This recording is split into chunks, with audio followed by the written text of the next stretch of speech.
Welcome to Private Banking Strategies Podcast with Vance, Lowe, and Seth Hicks, your secret weapon to protect your assets and never have to start over financially again. Vance and Seth help high net worth individuals, families, business owners, and investors structure an asset-protected, tax-free fortress for their families. Learn how to keep what you earn and use the velocity of money to create your own private banking system. Join us on this journey as we explore the secret strategies of the rich and political elite and help you take total control of your financial security. Now, on to the show. Hello and welcome to Private Banking Strategies with Vance Lowe and Seth Hicks. Vance and Seth, what's going on? Hey, it's great to be alive today, even in a world of disorganization. Yeah, glad to be here, Darren. We're excited about this podcast with you and looking forward to jumping into content. That's excellent. Fantastic. Now, I have to say, guys, I am very excited to be here with you. I am the new guy on the block, but I'm eager to learn from both of you gentlemen. So, Vance, I understand that you'll introduce the show topic with the audience. So, what do you have on the agenda today? Well, today, we base the topics on some of the experiences we have kind of on a regular basis. And some of the topics are a little bit seasonal. So there's sometimes of the seasons that we tend to spend more money than other times. Could be, getting into education in the early fall. It could be vacation, so to speak, in the springtime, wanting to get out. And then in the winter, it could be spending money on Christmas or whatever else. And so we're kind of in the middle of one of those seasons right now. And I think it's general that we talk about it, but we end up spending the money. We decide we're going to spend some money, and sometimes we try to do budgets and we do a lot of saving. We do all kinds of things to meet our expectations that we want, but we're always under some sort of guideline. We only have a limited amount of income. We only have so much. And if we're prudent and live within our means, that's even harder. So if we're going to spend the money anyway, and then this might be the topic of today, why not make arrangements to get the money back? If we can get the money back, then we can make the interest or the profits that the people who end up with the money are going to get. So let's explore that a little bit. Seth, what can you add to that, in this season? Sure. Yeah. Well, when people first hear that, Darren, they think, how do I get my money back? I have to spend $200 on my utility, internet connection, and phone service. I've got to pay for my electricity, my gas bill, my water bill, my trash and sewage. I've got to pay for just general expenses on a monthly basis that just flow right out. I've got to pay generally a car payment, may have to pay a house payment. And so those are typical expenses that most Americans have. And we like to use an automobile example to prove that people can get the money back a lot of times. And we've got an example from one of the mentors and original OGs, we call him Nelson Nash in the infinite banking concept world, who actually utilized this with his own family members. And he had two twin sisters that were nieces of his. And one strategy, one employed another. And we're going to take a quick look at that. And Vance is going to walk us through that illustration. And we're going to prove to you how you can get the money back and how not only you can get the money back that you're spending on an automobile expense in this particular case, but that at the end of the road, you will have significantly and parabolically increased your wealth over the alternative methods of financing, even paying cash, just piling up cash and then buying an automobile by cash versus using our methodology in the private banking strategies world and show you exactly what your wealth curve will be at the end of that road. So Vance, I'll hand you back the mic and we'll dig a little deeper into twin sisters. Okay. All of this stems on a couple of strategies that we live by and don't even know. And it's called a get back to zero strategy. We've been taught by our mentors, our parents, and the people that we trust, that the best way to get through life is to pay cash for everything. Well, I'm here to tell you that's just 100% fallacy, because we still end up financing everything 100%. Everything we purchase throughout life, we finance. And that's one of two ways. Either we pull money out of production and buy the item. And once we buy the item, where does that leave us? It leaves us back to zero. If we've saved it up and we can't put it to work. Okay, so normally if we have excess money, we've got it working for us. A lot of people think they have their money working for them when they don't. A lot of people will show me when I ask the question, well, show me your assets that you have working, producing income for you or money for you. They'll show stock accounts, mutual funds, they'll show portfolios, they'll show 401ks, IRAs, or anything else. And they're absolutely shocked when I tell them and prove to them that you've put all that money to sleep, because you have to leave that money in those accounts only to collect interest. You can't use it, you can't pull it out. And the problem are the people who are using the money. We believe that they'll double your money on the average almost every 2.5 years. 2.5 to 5 years, they're going to double your money. How many of your accounts have doubled at all? So it's called a get back to zero strategy. Everything, in life, when we think we're doing the right thing, we end up losing the money. We spend it, it doesn't come back. Another catchphrase what we use is, what arrangements have you made this month to get last month's expenses back? So if I were to ask you that, what would you say? I would say I haven't made any. You'd say it's impossible. Well, it goes along. Everyone's heard. And sometimes people say, well, I don't think I've ever heard that. I kind of don't believe it. I've been around the block for a while. You can never, ever spend principal. Everybody thinks that. The Warren Buffetts, Donald Trumps, all the successful families out there never spend principal. So what do you do with it? Also, and here's the secret, guys, do the banks always get the money back? What's the answer to that? I would say banks always get their money back. They always. Some people I've heard, now 9 out of 10 say, yeah, they always get it back. And then that one will say, well, there's loans that default. No. Banks don't risk their money.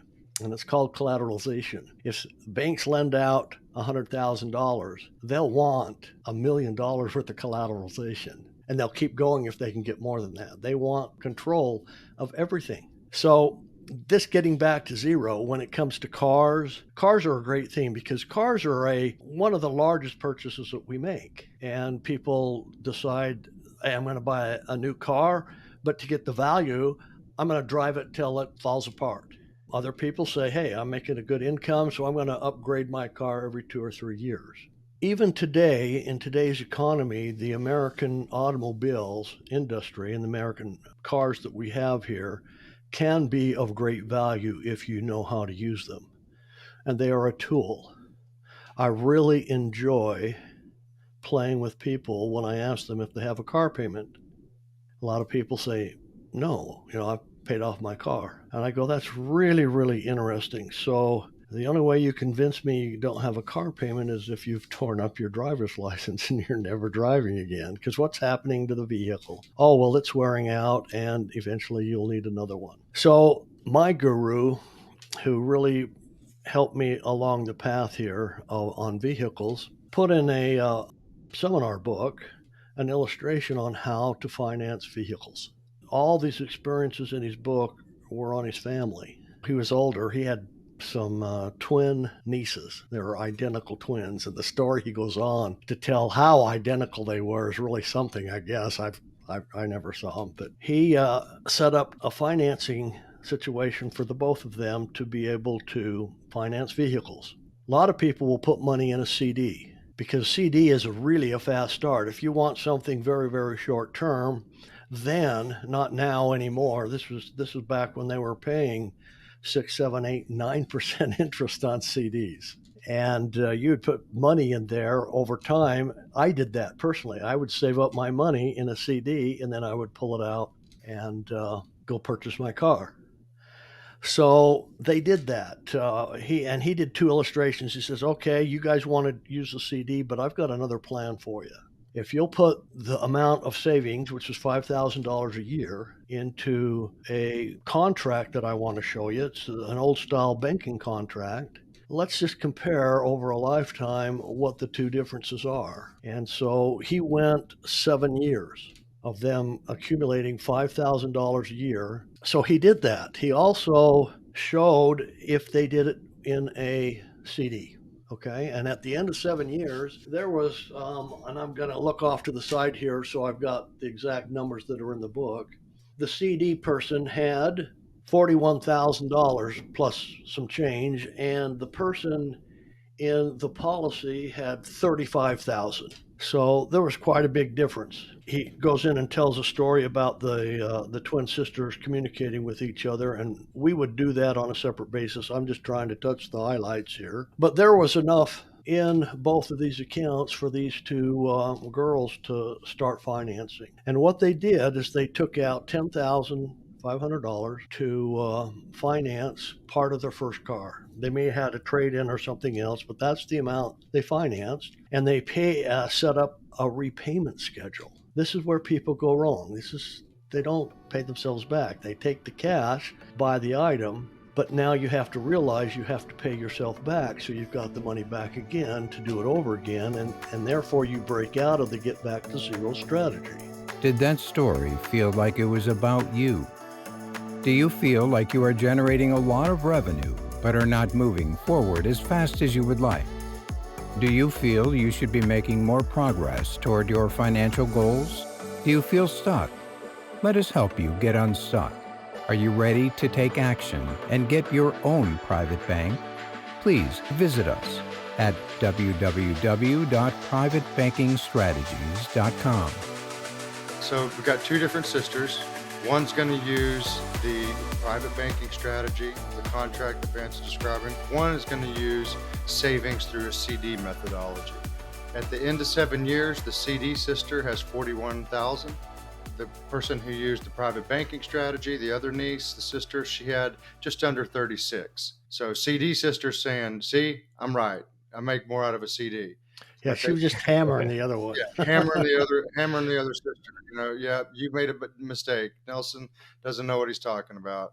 Our uncle's crazy. So they finance their first car. Apparently, they buy the exact same cars, and they utilize the $10,550 of the CD for the one sister, and they use $10,550 from the private banking contract that we're describing the other sister. So that's just to summarize and recap the foundation that we're laying. And they're paying back themselves, both of them, $3,030 a year. So that's just under $300 a month that they're making car payments. CD sister's paying it back into her bank CD, and the other sister's paying it back into her own private banking strategy. Okay. So this goes on until retirement, and they're paid back every 4 years. So every 4 years, they upgrade their car, they trade it in, and they keep financing a new $10,500. So at age 65, they now compare, and the CD sister has $258,000 in her CD account.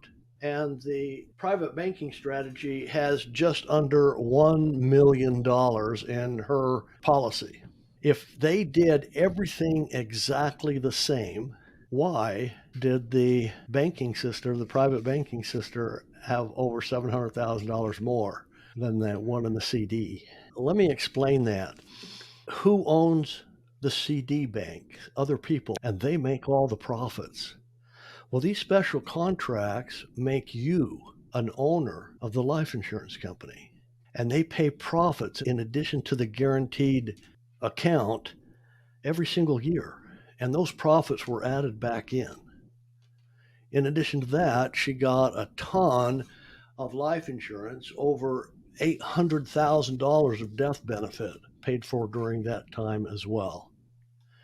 But the beauty part, they're going to start taking cash out. They're now retired and they want to take income out, just for this one illustration.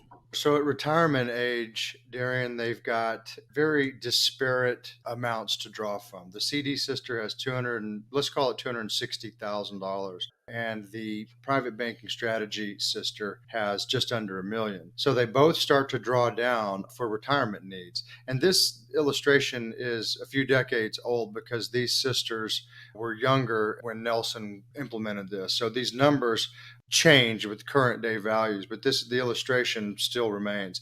So the CD sister pulls out $50,000 a year, and the private banking strategy sister pulls out $50,000 a year.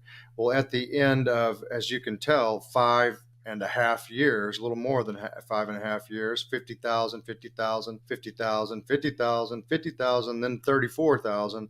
The CD sister's out of money. her retirement fund is totally depleted. Whereas the private banking strategies sister, she draws $50,000 down into death, and then she doesn't even use it all by the time she passes on. And the death benefit, you made one error, Vance, in discussing the death benefit. She didn't have $800,000 in death benefit. She had over $1 million in death benefit. But by the time she dies, through life expectancy. Right. Because you see, the life insurance in these contracts grow every year, the death benefit amount. It increases every single year. So she could take $50,000 out for the rest of her life, however long that was, and still pass $1.3 million to heirs.